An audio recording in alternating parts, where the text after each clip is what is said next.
മാന്യ പ്രേക്ഷകർക്ക് എൻ്റെ പ്രണാമം. വളരെ രസകരമായ, അല്പം സന്തോഷം തോന്നുന്ന ഒരു വാർത്ത ചൈനയിലെ പ്രധാനമന്ത്രി ഏതാനും ദിവസങ്ങൾക്ക് മുമ്പ് പ്രഖ്യാപിച്ചത് ഇന്നലെ ടി വിയിൽ കാണേണ്ടായി. നമ്മുടെ കേരളത്തിലെ മാർക്സിസ്റ്റ് പാർട്ടിയുടെ ആർക്കിയോളജിക്കൽ മ്യൂസിയത്തിൽ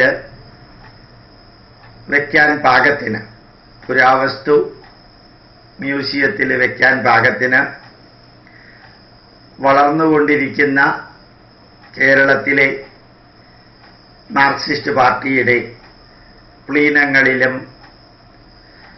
മീറ്റിങ്ങുകളിലും പൊതുയോഗങ്ങളിലുമെല്ലാം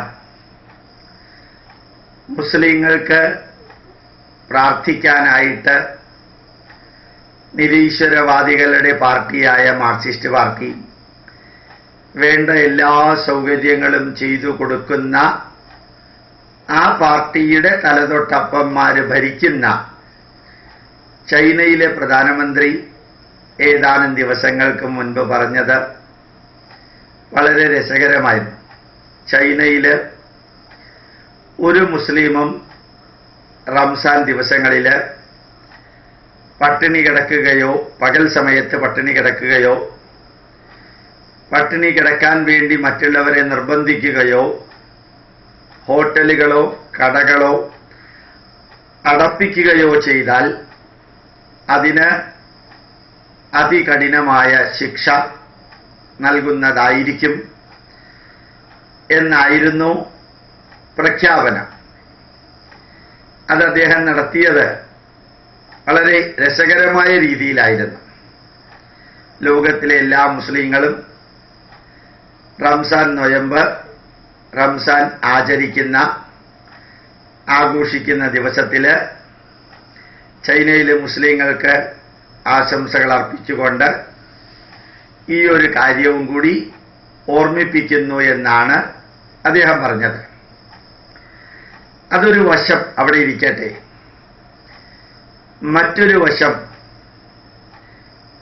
ഈ ഹൈന്ദവ ധർമ്മത്തെക്കുറിച്ചും ഹൈന്ദവ മൂല്യങ്ങളെക്കുറിച്ചും ജാതി സമ്പ്രദായത്തെക്കുറിച്ചുമെല്ലാം വളരെ ശക്തമായ ഭാഷയിൽ കുറച്ച് മുസ്ലിം യുവാക്കള് ഇമെയിൽ അയക്കുകയും യൂട്യൂബിലെ പ്രഭാഷണത്തിൻ്റെ ചുവട്ടിൽ അവരുടെ അടിക്കുറിപ്പുകൾ ധാർഷ്ട്യത്തോടുകൂടി എഴുതുകയും ചെയ്യാറുണ്ട്. ചില പാർട്ടിയിലെ സെക്രട്ടറിമാരും അവരുടെ കൂടെ നിൽക്കുന്നവരുമെല്ലാം ധാർഷ്ട്യത്തോടുകൂടി സംസാരിക്കുന്നത് പോലെയാണ് ചില മുസ്ലിങ്ങൾ ധാർഷ്ട്യത്തോടുകൂടി ഹൈന്ദവ ജനതയുടെ വിശ്വാസങ്ങളെ, അവരുടെ വിശ്വാസങ്ങൾ ശരിയാണെന്ന് ന്യായീകരിക്കാൻ വേണ്ടി ഹൈന്ദവ വിശ്വാസങ്ങളെ താറടിച്ച് കാണിക്കുന്നത്. എനിക്ക് മുസ്ലിം യുവാക്കളോട് ചോദിക്കാനുള്ളത്, പ്രത്യേകിച്ചും പുണ്യഗ്രന്ഥമായ ഖുർആൻ എഴുതിയ ഈ റംസാൻ മാസത്തിൽ വെറുതെ കണ്ണടച്ചിരുന്ന് നിങ്ങളൊന്ന് ചിന്തിക്കാം.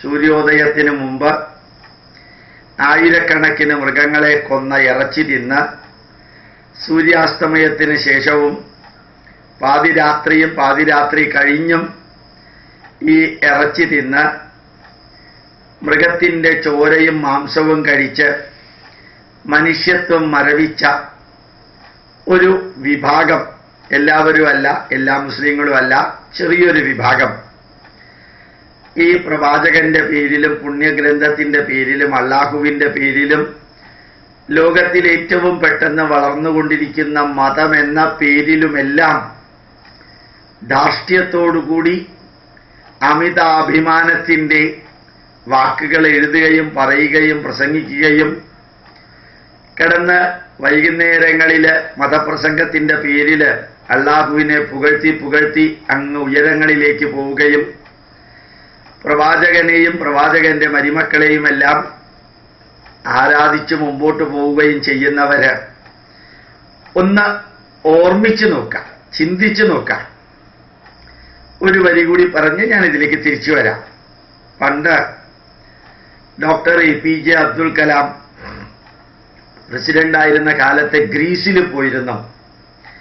ഗ്രീസിൽ പോയിട്ട് തിരിച്ചു വരുന്ന വഴിക്ക് വിമാനത്തിൽ പത്രപ്രവർത്തകർ കുറെ ചോദ്യം ചോദിച്ചു.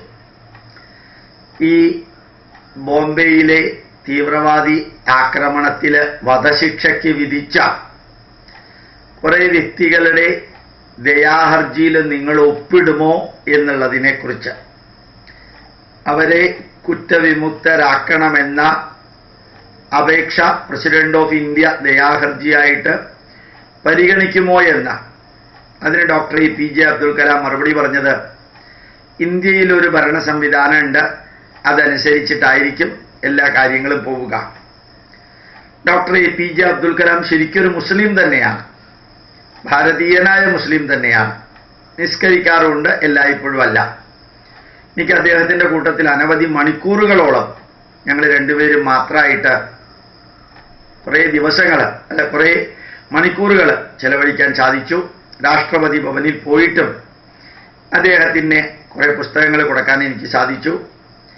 അദ്ദേഹം അന്ന് ആ ഗ്രീക്കില് പത്രപ്രവർത്തകർ ചോദിച്ച ചോദ്യത്തിന് ഉത്തരം പറഞ്ഞത് ഭാരതത്തിലൊരു സംവിധാനം ഉണ്ടെന്നാണ്. പക്ഷെ കുറെ അധികം ഭാരതീയർക്ക് അറിയാമായിരുന്നു ഒരു മുസ്ലിമിനെ തൂക്കിക്കൊല്ലാനോ അല്ലെങ്കിൽ വധശിക്ഷയ്ക്ക് വിധേയമാക്കാനോ മറ്റൊരു മുസ്ലിം ഒപ്പിടില്ല. ഒരു മുസ്ലിമിന്റെ വധം മറ്റൊരു മുസ്ലിമിന്റെ അനുവാദത്തോടുകൂടി നടക്കാൻ അദ്ദേഹത്തിന്റെ മനസ്സ് അനുവദിക്കുന്നില്ല എന്ന്. അദ്ദേഹം പ്രസിഡന്റായിരിക്കുന്ന കാലം വരെ അതിൽ കൊല്ലാനോ അല്ലെങ്കിൽ മറ്റെന്തിനെങ്കിലുമോ വേണ്ടി അദ്ദേഹം ഒപ്പിട്ടില്ല.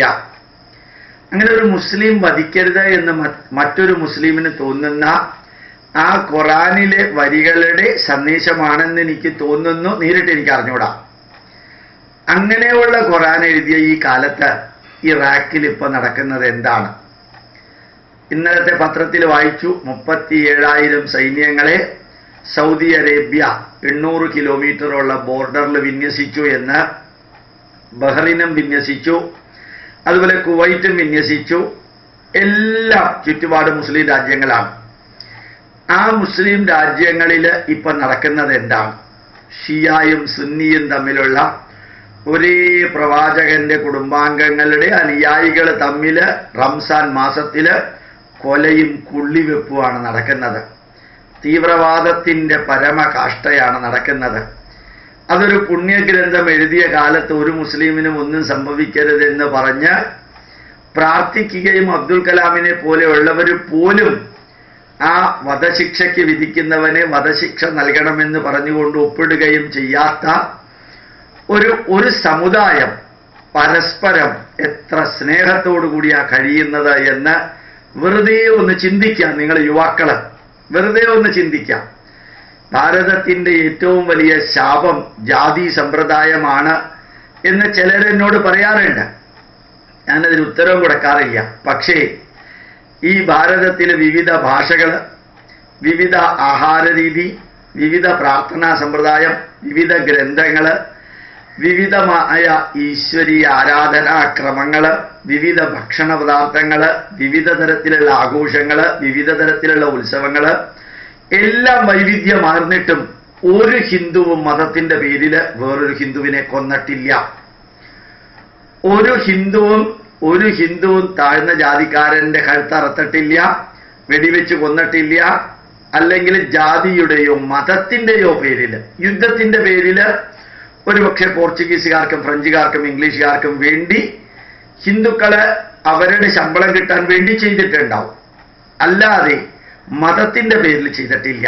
ഇന്ന് ഒരേ പ്രവാചകൻ, ഒരേ ചന്ദ്രക്കലയും നക്ഷത്രവും, ഒരേ മെക്ക, ഒരേ പുസ്തകം, ഒരേ അല്ലാഹുവിന്റെ മക്കള് എത്ര സ്നേഹത്തോടു കൂടിയ ഇറാഖിലും ഇറാനിലും കുവൈറ്റിലും സൗദി അറേബ്യയിലും ഈജിപ്തിലും ഉക്രൈനിലും ചൈനയിലെ മംഗോളിയ എന്ന് പറയുന്ന പ്രോവിൻസിലും നടക്കുന്നത്, ഇരിക്കുന്നത്, കിടക്കുന്നത്, ജീവിക്കുന്നത് എന്ന് ചിന്തിക്കാം.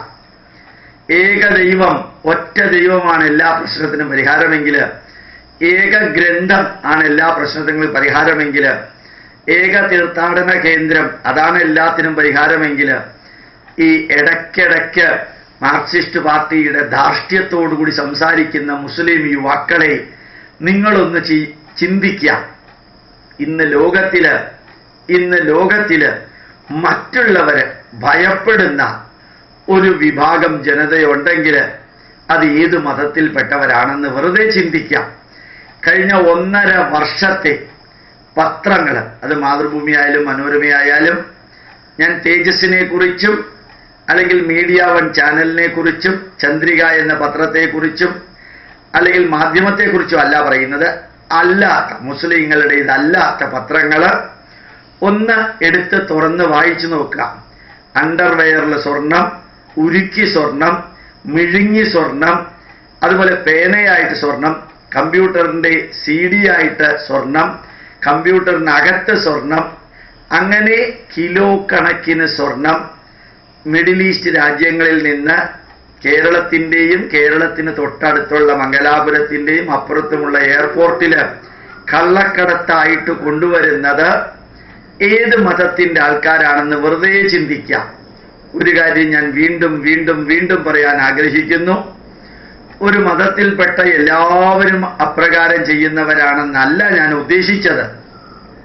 ആരോ ഒരാൾ പറഞ്ഞതുപോലെ കള്ളന്മാരെല്ലാം ഈ വിഭാഗത്തിൽ പെടുന്നു, ഈ വിഭാഗത്തിൽ പെടുന്നവരെല്ലാം കള്ളന്മാരല്ല. അതെനിക്ക് ഉറപ്പിച്ചു പറയാൻ സാധിക്കും. അപ്പോ ഈ കള്ളക്കടത്ത് നടത്തുന്നത് ഏത് ഏകദൈവത്തിന്റെ പേരിലാ, ഏത് ഏകഗ്രന്ഥത്തിന്റെ പേരിലാ? വെറുതെ ഒന്ന് ചിന്തിച്ചു നോക്കാം. ഭാരതത്തിനകത്ത് പോലും ഈ കാശ്മീരി പണ്ഡിറ്റുകളെ തിരിച്ച് കാശ്മീരിലേക്ക് അയക്കാൻ പോകുമ്പോൾ നഖശിഖാന്തം എതിർത്തൊരു മതവിഭാഗമുണ്ട്. അവരുടെ തറവാട് സ്വത്താണ് കാശ്മീർ എന്ന രീതിയിൽ സംസാരിച്ചു. ഇന്നലെയും മിനിഞ്ഞാന്നും അർണബ് ഗോസ്വാമിയുമായിട്ട് ടൈംസ് നൗ എന്ന ചാനലിലെ ഇന്റർവ്യൂവിൽ കാശ്മീർ ഞങ്ങൾ മുസ്ലിങ്ങൾക്ക് മാത്രമാണ്, ചത്ത കുതിര എന്ന് പറഞ്ഞ് ഭാരതത്തെ ഈ അവസ്ഥയിലെത്തിച്ച മഹാനായ പണ്ഡിറ്റ് ജവഹർലാൽ നെഹ്റു വളർത്തിക്കൊണ്ടുവന്ന മുസ്ലിം തീവ്രവാദം, അദ്ദേഹവുമായിട്ട് രക്തബന്ധമുള്ളൊരു മതമാണ് ഇസ്ലാം മതം. കാശ്മീരി പണ്ഡിറ്റാണ് എന്ന് പലരും പറയാറുണ്ട് ജവഹർലാൽ നെഹ്റുവിനെ കുറിച്ച്. അങ്ങനെയുള്ള ആ കാശ്മീരി പണ്ഡിറ്റിന് ജന്മം നൽകിയ കാശ്മീരിലെ മുസ്ലിങ്ങൾ അത് ഇന്ത്യയുടെ ഭാഗമല്ലെന്ന് പോലും വാദിക്കാൻ അവർക്ക് ഒരു വിഷമവും ഇല്ലാത്ത അവസ്ഥ. ഭാരതത്തിലെ ഓരോ മുക്കിലും മൂലയിലും മുസ്ലിം യുവാക്കളെ നിങ്ങൾ ചിന്തിക്കാം. ന്യൂനപക്ഷത്തിന്റെ സർവ്വ അവകാശവും ഓരോ മുസ്ലിം പെൺകുട്ടിക്കും കമ്പ്യൂട്ടറും, മുസ്ലിങ്ങൾക്ക് ഇഷ്ടം മാതിരി കോളേജുകളും സ്കൂളുകളും, മുസ്ലിങ്ങൾക്ക് IAS പഠിക്കാനും പഠിപ്പിക്കാനും ആവശ്യമായ ഗവൺമെന്റിന്റെ ചെലവിലുള്ള ഇൻസ്റ്റിറ്റ്യൂഷനുകളും എല്ലാം മുസ്ലിങ്ങൾക്ക് എന്തു വേണോ അത്, നാഷണൽ ഹൈവേ പോലും മുസ്ലിം പള്ളി ഉണ്ടെങ്കിൽ ഇടത്തോട്ടോ വലത്തോട്ടോ തിരിക്കുന്ന ഒരു രാജ്യത്തില് ഹജ്ജിന് ഹിന്ദുക്കളുടെ ടാക്സ് ഉപയോഗിച്ച് കളക്ട് ചെയ്യുന്ന പൈസ ഉപയോഗിച്ച് മുസ്ലിങ്ങളെ ഹജ്ജിൽ അയക്കുന്ന ലോകത്തിലെ ഒരേ ഒരു രാജ്യമായ ഭാരതത്തിനകത്ത് ജീവിക്കുന്ന മുസ്ലിം യുവാക്കളെ, മുസ്ലിങ്ങളെ നിങ്ങളൊന്ന് ചിന്തിക്കണം. ചില മുസ്ലിം യുവാക്കൾ എഴുതി ഗോപാലകൃഷ്ണൻ ആരാണ് ഗോപാലകൃഷ്ണന് ഡോക്ടറേറ്റ് കൊടുത്തതെന്ന്. ഏതായാലും ഒരു കാര്യം ഉറപ്പാ, 6ാം ക്ലാസ്സും 7ാം ക്ലാസ്സും പഠിച്ച പാർട്ടി സെക്രട്ടറിമാരും പ്രതിപക്ഷ നേതാക്കന്മാരും ഉള്ളതായ ഒരു പാർട്ടിയുടെ കേന്ദ്ര ഓഫീസിൽ നിന്നല്ല ഗോപാലകൃഷ്ണന് ഡോക്ടറേറ്റ് തന്നത്.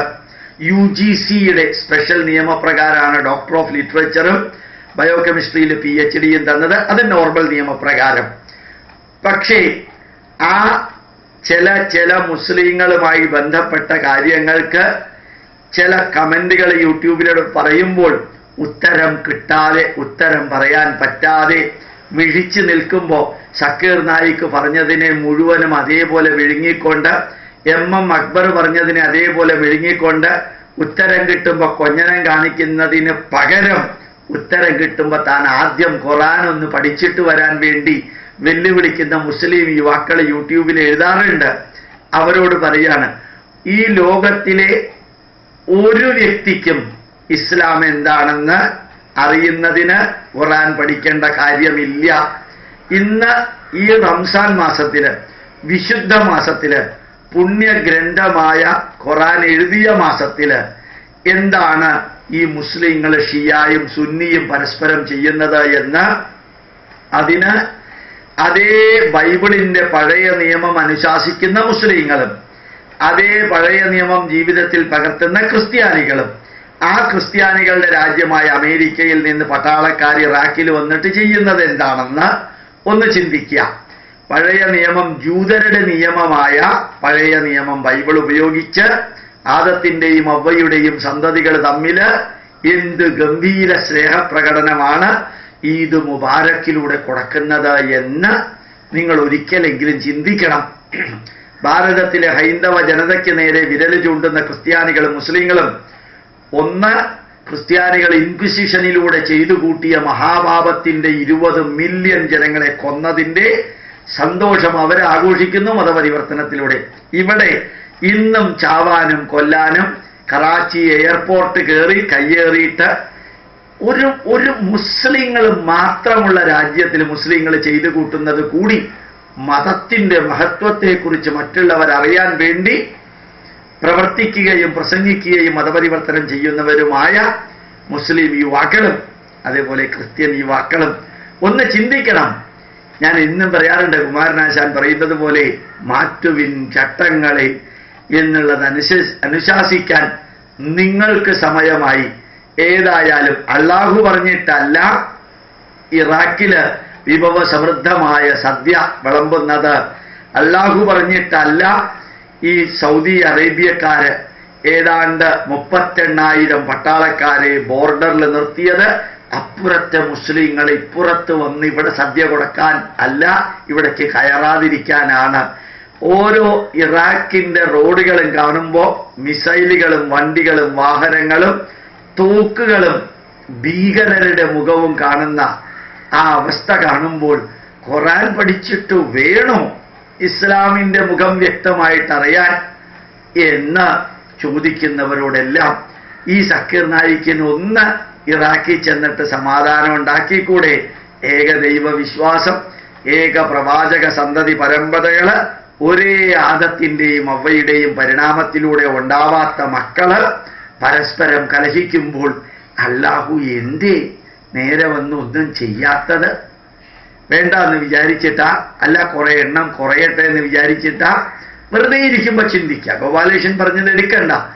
ഈ സത്യം ഞാൻ നിങ്ങളോട് പറയുന്നതും ഇന്ത്യയിലെ മുസ്ലിങ്ങള് നിങ്ങൾ മറ്റ് രാജ്യത്തിലെ തീവ്രവാദി മുസ്ലിങ്ങളെ പോലെ ചിന്തിക്കല്ലേ. നിങ്ങളുടെ രക്തം ഹൈന്ദവ രക്തമാണ്, ഭാരതീയ രക്തമാണ്. നിങ്ങളെ ചതിച്ചും വഞ്ചിച്ചും പറ്റിച്ചും പശുവിറച്ചി തീറ്റിച്ചുമാണ് നിങ്ങളെ ഇസ്ലാമാക്കിയത്.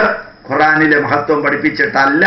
ടിപ്പു സുൽത്താനും ഈ മുഹമ്മദ് ഗസ്നി മുതൽക്ക് അന്ത്യത്തിൽ ഇവിടെ ജീവിച്ച ഷഹാബുദ്ദീൻ എന്ന മുഗള ചക്രവർത്തി വരെ ഇന്ത്യക്കാരെ മതം മാറ്റിയിട്ടുണ്ടെങ്കിൽ ഖുറാന്റെ മഹത്വം പഠിപ്പിച്ചിട്ടല്ല, മറിച്ച് മറ്റു പലതിലൂടെയുമാണ്. ഹിന്ദു രക്തമുള്ള നിങ്ങളിൽ ആരും തന്നെ സൗദി അറേബ്യ എന്നല്ല ഇവിടെ വന്നിരിക്കുന്നത്. നിങ്ങൾ അമൃതാനന്ദമയ്യെ ആയാലും സായിബാബയെ ആയാലും ഹൈന്ദവ ജനതയുടെ ജാതി വ്യവസ്ഥയെ ആയാലും വിമർശിക്കുകയും പുച്ഛിക്കുകയും അവഹേളിക്കുകയും ചെയ്യുമ്പോൾ ഒരു ഹിന്ദുവും വിരൽ ചൂണ്ടി പറഞ്ഞിട്ടില്ല ഇസ്ലാമിന്റെ സമാധാനവും ഇസ്ലാമിന്റെ സന്തോഷവും ഇസ്ലാമിന്റെ മഹത്വവും ഒന്ന് നേരെ കണ്ണു തുറന്ന് നോക്കാനായിട്ട്. എന്തേ ഹിന്ദുക്കൾ പറയാത്തത്? നിങ്ങളിൽ പലരുടെയും സംസ്കാരമല്ല ഹിന്ദുക്കൾക്കുള്ളത് എന്നുള്ളത് കൊണ്ട് തന്നെയാണ് എന്ന് ഓർമ്മിപ്പിക്കുന്നു. പ്രണാമം, നമസ്കാരം.